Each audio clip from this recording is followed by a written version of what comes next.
G'day everyone, I'm the Red Scar, this is Red Scar Gaming. Today I'm doing my summary, unfortunately, of an what I call the prowess deck. It's of course no prowess, but there's a fair few combat tricks, that sort of thing in there, so I figured prowess would be a good name for it. Though yeah, I lost 3 games in a row, that was terrible.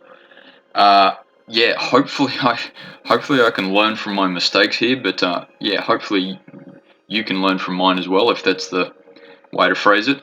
But yeah, I'll go through everything and summarize it. Hunter's Blowgun, I did get to draw a few times actually, but yeah, just didn't get to use it.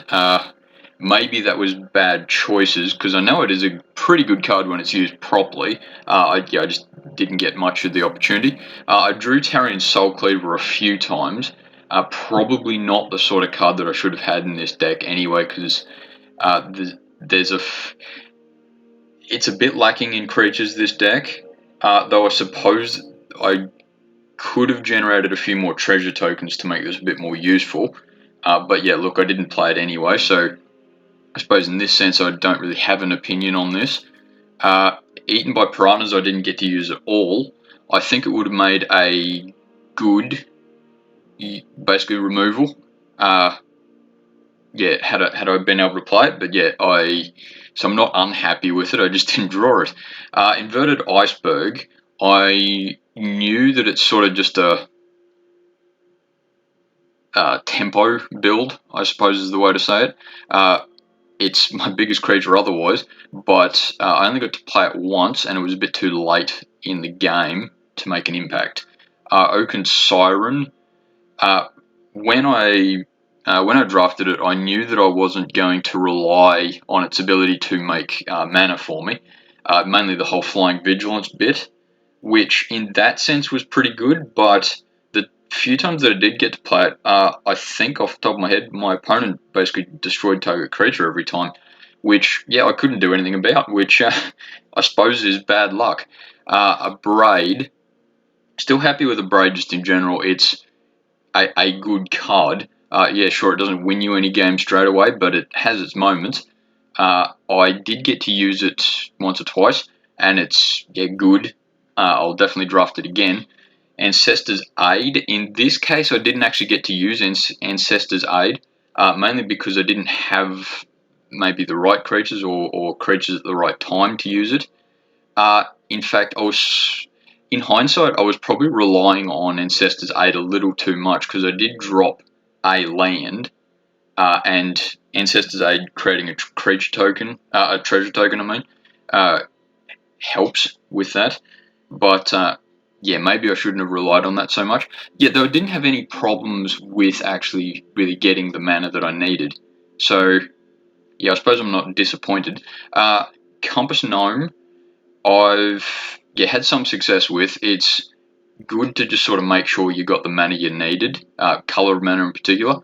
And I did have the option of drafting a second one, if I remember correctly. I suppose I'm pretty happy that I didn't take a second one, because it's not a terribly effective creature anyway. It dies to everything.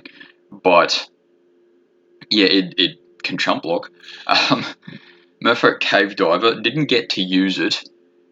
And probably in hindsight, I wouldn't have got much use out of it anyway. So if memory serves, I drafted it. Might have been about third pick or something like that. So yeah, in hindsight, maybe I shouldn't have picked that, but I can see why I did. Sage of Days, I think, was actually probably one of the better cards that I drafted, simply because I could have sort of drawn what I needed at the time, and it works pretty effectively in that way. While I'm sure it could have been more effective in a different deck, it certainly wasn't bad in this deck. Waterwind Scout, I think it did pretty well, sort of compared to everything else. 2/2 flying is good. The whole generate a map token, yeah, there's better situations where for the map token, Waterwind Scout sort of situation. But I think Yeah, there were enough times that the map token at least would have been useful for me, if not necessarily game winning. So yeah, I'm pretty happy I went with that one. Uh, Atali's favour. When I drafted it, I was sort of going, "Oh look, I'll go with one." Uh, the Discover 3 is pretty good, though. Yeah, having two Atali's favour is probably not particularly good in this deck anyway. 1/1 trample is great, and yeah, Discover 3 is useful, but yeah, I think I perhaps relied on it too much, and I should have only kept the one, or maybe even just none, maybe. Out of Air, I don't think I drew at all. It would have been a good card for this deck, actually, but yeah, just didn't draw it. Child of the Volcano was sort of one of the ones that I maybe relied a bit too much on. And I know that its trigger is not the easiest thing to get, probably with Izzet in general. But yeah, I did have a few things like the map tokens, like the Compass Gnome, that yeah, I could sort of verify taking Child of the Volcano for. I didn't get much use out of it. I forget which game it was, but my opponent seemed to return him to hand quite often, which was very effective and fair enough. But yeah, I just didn't get terrible good use out of him. Panicked Altasaur is actually one that I was really hoping to get good use out of. I did draw him third game and got him out pretty quickly, which I sort of thought had balanced the game. But then my opponent effectively stopped him from attacking, blocking, activating ability. So yeah, it's like a decoration on the board, which I suppose is bad luck, but I'm still happy with Panicked Altasaur. Just didn't do well in that case. Council of Echoes, I did actually draw several times. I just didn't get to play it, which, I mean, I lost. So, yeah, that's verified.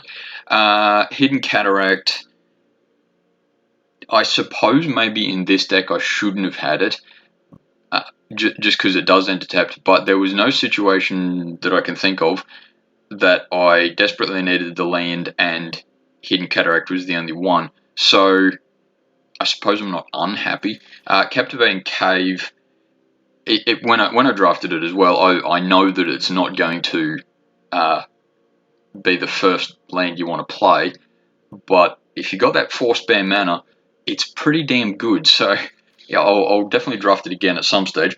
Promising Vein is a great way to get some of those lands. And Volatile Fault, I know that when I drafted it, I basically said something to the effect of it'll get Child of the Volcano to activate, and the treasure token is pretty good too in that sense. I didn't get a chance to use it, so yeah, I'm still a bit iffy about if you should ever draft it. It's certainly useful when it's useful, but it's useless the rest of the time. As far as other cards, River Herald Scout. Yeah, maybe I could have gone with that instead of, say, Eaten by Piranhas. Yeah, though, actually, probably Tarian's Soul Cleaver, actually, but yeah, it's not a great card at the best of times, I think.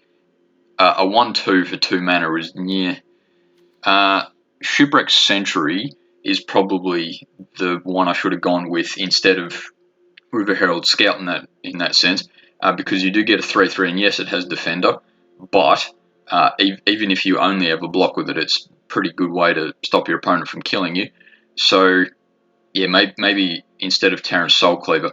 Unlucky Drop is a bit more on the control side. Maybe I could have gone with that.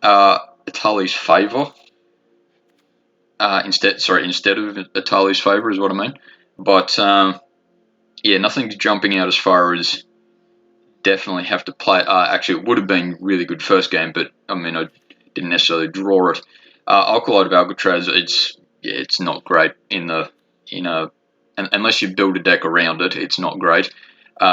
Deep Goblin Skull Taker is maybe a card that I could have gone with, But you do have to be a bit careful with it, because if you don't descend with it at all, it's look, it's still not useless, but yeah, you got to sort of be careful that it goes in the right deck. And I don't think I'd splash black simply for Deep Goblin Skull Taker, and I certainly wouldn't do it for Veto's Inquisitor in this deck anyway.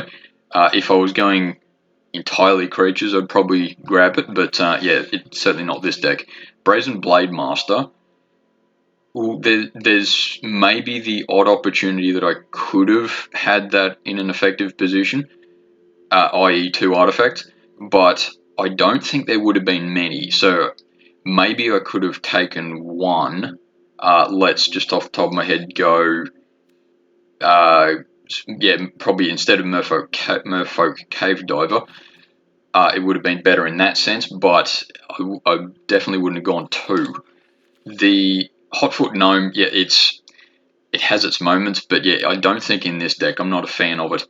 I did consider going green as well, which would have made it Teamer, but yeah, as I said when I was drafting, it would have basically just been 2 cards, Pathfinder Axe Draw and Staggering Size, both of which probably would have worked pretty well, but yeah, it's a third color and you got to be a bit careful with it. Disturbed Slumber has its moments, but I don't think it's this deck. And Over the Edge once again has its moments, but I haven't had much use out of it in a draft actually. But maybe that's just me. Hoverstone Pilgrim is maybe one of the only cards that I should have gone with. Maybe even instead of Hunter's Blowgun, though that's good when it works. Maybe actually instead of I needed Council of Echoes. Maybe instead of Out of Air, maybe. I know it's not a popular card because it is 5 mana for a 2/5, but it is a little difficult to kill and it does have flying. So, at least as far as this deck is concerned, I would be a bit more definite going with it if it was, say, 5 mana for a 3/3 even. Or a 4/2 maybe, something like that. But yeah, probably not 4/2 because it would have died to a lot of my opponent's stuff. But I didn't. Yeah, I don't think as a 2/5, at least in this deck, it would have been very useful. But this deck was pretty terrible regardless. I hope that it's just a bit of bad luck. But yeah, I simply lost 3 games. So maybe I should never go, is it? But yeah, anyway, thanks for watching, and sorry that this draft was very quick and uninformative and probably not terribly entertaining, but just thinking if I can make up for it at all with a really good joke. Actually, the joke's right in front of you. You're looking at it right now. Anyway, thanks for watching. See you next time, hopefully.